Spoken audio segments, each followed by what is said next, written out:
Assalamualaikum warahmatullahi wabarakatuh. Perkenalkan, nama saya Saharsya Putra dengan NIM 2211726. Kali ini saya akan membahas materi tentang konsep desain pembelajaran tematik. Desain pembelajaran tematik itu adalah suatu pendekatan pembelajaran yang mengintegrasikan berbagai kompetensi dari berbagai mata pelajaran ke dalam berbagai tema. Pendekatan ini bertujuan untuk meningkatkan kualitas proses pembelajaran dan mencapai capaian tujuan pembelajaran sebagai ditetapkan sebelumnya. Tujuan pembelajaran tematik itu ada 3, yaitu menghilangkan atau mengurangi terjadinya tumpah tindih materi. Yang kedua itu ada memudahkan peserta didik untuk melihat hubungan yang bermakna. Yang ketiga itu ada memudahkan peserta didik untuk memahami materi atau konsep secara utuh sehingga penugasan konsep akan semakin baik dan meningkat. Pembelajaran tematik itu melibatkan rangkaian langkah yang dirancang untuk memastikan pembelajaran yang efektif dan relevan dengan kompetensi yang diharapkan siswa capai. Di sini ada pemetaan kompetensi dasar, yaitu tahapan ini melibatkan penjabaran standar kompetensi dan kompetensi dasar dari setiap mata pelajaran ke dalam indikator.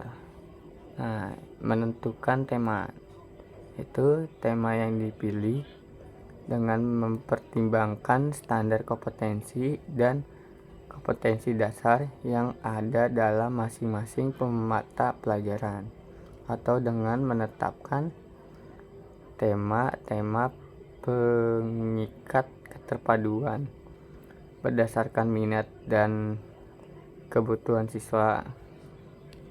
Selanjutnya itu ada identifikasi dan analisis standar kompetensi dasar dan indikator, yaitu setelah tema dipilih, dilakukan identifikasi dan analisis untuk setiap standar kompetensi dasar dan indikator yang cocok untuk setiap tema, sehingga semua standar kompetensi tersebut, kompetensi dasar dan indikator, terbagi habis. Yang terakhir itu ada menetapkan jaringan tema. Jaringan tema dibuat untuk menghubungkan kompetensi dasar dan indikator dengan tema pemersatu. Yang selanjutnya itu ada tahapan pembelajaran tematik, yaitu melibatkan rangkaian langkah yang dirancang untuk memastikan pembelajaran yang efektif dan relevan dengan kompetensi yang diharapkan siswa capai tersebut. Penyusunan silabus itu adalah hasil dari proses sebelumnya dijadikan dasar dalam penyusunan silabus yang mencakup standar kompetensi dasar, indikator, pengalaman belajar, alat sumber, dan penilaian. Di sini penyusunan rencana pembelajaran, yaitu guru menyusun rencana pelaksanaan pembelajaran berdasarkan silabus yang ada atau telah disusun. Rencana ini mencakup identitas mata pelajaran, kompetensi dasar, dan indikator yang akan dilaksanakan, materi pokok, strategi pembelajaran, alat dan media yang digunakan, serta prosedur dan instrumen penilaian.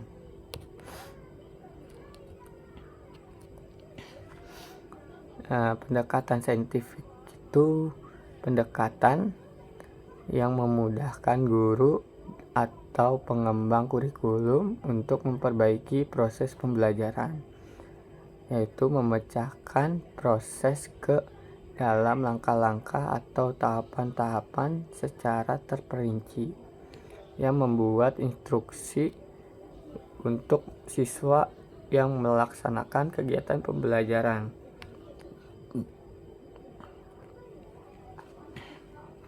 Nah, penerapan pendekatan saintifik dalam pembelajaran itu mempunyai beberapa tujuan. Yang pertama itu meningkatkan kemampuan intelektual khusus, kemampuan berpikir tingkat tinggi. Nah, yang kedua ini melatih keterampilan siswa dalam menyelesaikan masalah secara sistematis. Yang ketiga itu kondisi pembelajaran diciptakan sedemikian rupa sehingga siswa merasa perlu mempelajarinya. Yang keempat itu mencapai hasil belajar yang tinggi. Yang kelima itu melatih siswa mengkomunikasikan gagasannya. Yang terakhir itu perkembangan kepribadian peserta didik. Nah, karakteristik pendekatan saintifik itu menurut Kemendikbud adalah suatu zat atau bahan yang berdasarkan fakta atau gejala yang dapat dijelaskan dengan logika atau penalaran tertentu, bukan sekedar spekulasi, fantasi, legenda, atau sekedar dongeng. Yang selanjutnya itu ada penjelasan guru, tanggapan siswa, dan interaksi pedagogi guru dan siswa, tidak mengganggu bias langsung pemikiran subjektif atau argumentasi yang menyimpang dari alur pemikiran logis. Yang selanjutnya itu ada mendorong dan menggugah siswa untuk bersikap kritis, menganalisis dan mengidentifikasi pemahaman, memecahkan masalah, dan menerapkan materi pembelajaran secara akurat. Yang selanjutnya itu ada mendorong dan menggugah siswa untuk berpikir hipotetis dengan mengenali perbedaan, persamaan, dan keterkaitan materi pembelajaran tersebut. Yang selanjutnya itu ada mendorong dan menginspirasi siswa untuk memahami, menerapkan, dan mengembangkan pola berpikir rasional dan objektif dengan menyikapi materi pembelajaran. Selanjutnya itu ada berdasarkan konsep teori dan fakta empiris yang dapat dijelaskan. Nah, yang terakhir itu ada tujuan pembelajaran dirumuskan dengan sistem penyajian yang sederhana, jelas, dan menarik. Yaitu ada implikasi pembelajaran tematik. Nah, di sini implikasi pembelajaran tematik itu mempunyai penerapan pembelajaran tematik di sekolah dasar mempunyai dampak yang berbeda-beda. Di antaranya lain itu implikasi bagi guru. Pembelajaran tematik ini memungkinkan guru mempersiapkan kegiatan dan pengalaman pembelajaran bagi anak serta memilih kompetensi dari berbagai mata pelajaran agar pembelajaran lebih bermakna dan menuntut kreativitas baik dalam menyusunnya sedemikian rupa sehingga membuat menarik, menyenangkan, dan lengkap. Selanjutnya itu ada dampak terhadap siswa.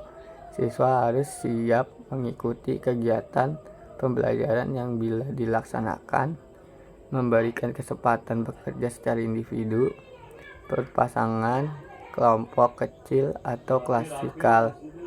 Siswa harus bersedia berpartisipasi aktif dalam berbagai kegiatan pembelajaran, seperti melakukan diskusi kelompok, melakukan penelitian sederhana, dan memecahkan masalah. Selanjutnya itu implikasi terhadap sarana dan prasarana sumber belajar dan media. Pembelajaran matematik ini pada dasarnya pencarian aktif dan eksplorasi konsep dan prinsip oleh siswa, baik secara individu maupun kelompok. Terfokus pada penemuan. Oleh karena itu, pelaksanaannya memerlukan berbagai sarana dan prasarana pembelajaran itu. Yang selanjutnya itu ada pembelajaran itu melibatkan penggunaan berbagai sumber belajar, baik yang dikembangkan secara khusus untuk melaksanakan pembelajaran maupun sumber belajar yang tersedia dapat digunakan di lingkungan. Pembelajaran ini juga hendaknya mengoptimalkan penggunaan media pembelajaran yang berbeda untuk membantu siswa memahami konsep-konsep abstrak tersebut. Yang terakhir itu ada pelaksanaan pembelajaran tematik di sekolah dasar. Dapat tetap mengandalkan buku ajar yang ada pada setiap mata pelajaran, dan dapat juga menggunakan alat pembaca tambahan khusus yang memuat materi terpadu.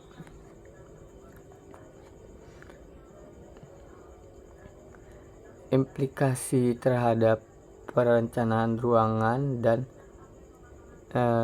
melaksanakan kegiatan pembelajaran tematik. Ruangan hendaknya dirancang sedemikian rupa sehingga menciptakan suasana belajar yang nyaman. Tata letak ruangan meliputi ruangan harus ditata sesuai tema yang digunakan atau dilaksanakan.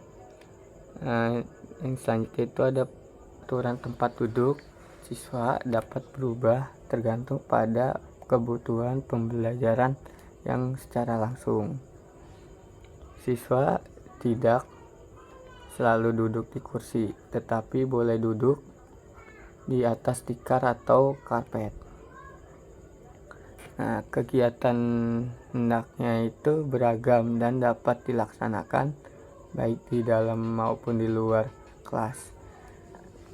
Dinding kelas dapat dimanfaatkan untuk memajang hasil karya peserta didik dan dimanfaatkan berbagai sumber belajar.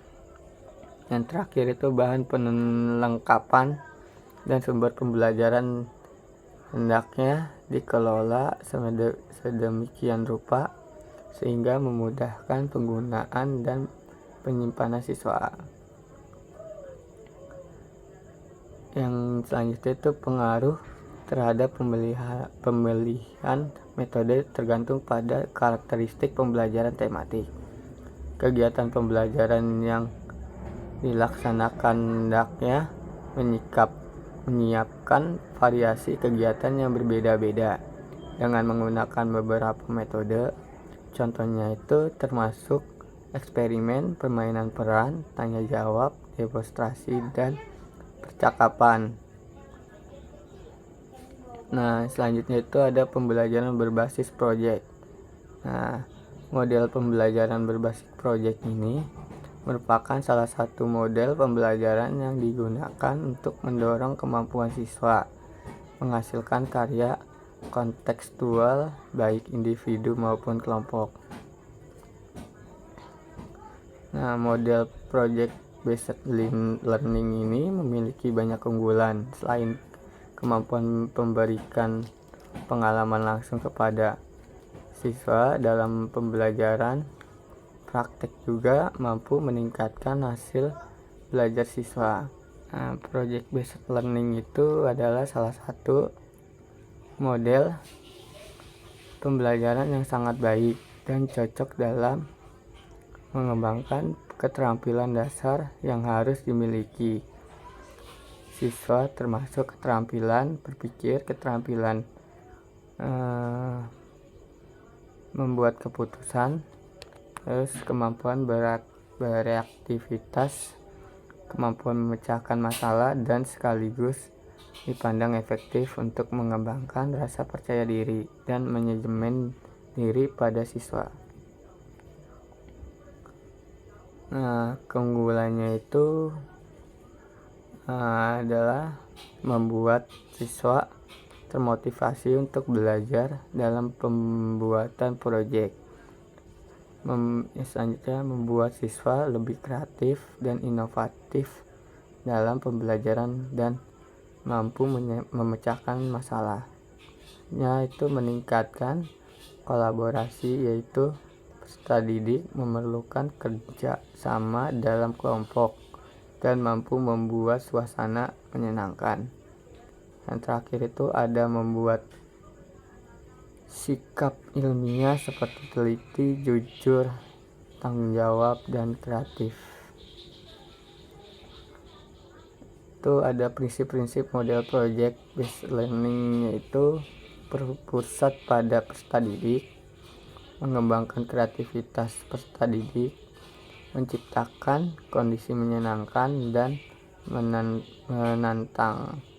Saja itu bermuatan nilai, etika, estetika, logika, dan kinestetika. Saja yang terakhir itu menyediakan pengalaman belajar yang beragam melalui penerapan berbagai strategi dan metode pembelajaran yang menyenangkan, kontekstual, efisien, efektif, dan bermakna walaupun waktu yang dibutuhkan lebih lama. Oke, sekian dari penjelasan yang saya sampaikan. Wabillahi taufiq wal hidayah. Wassalamualaikum warahmatullahi wabarakatuh.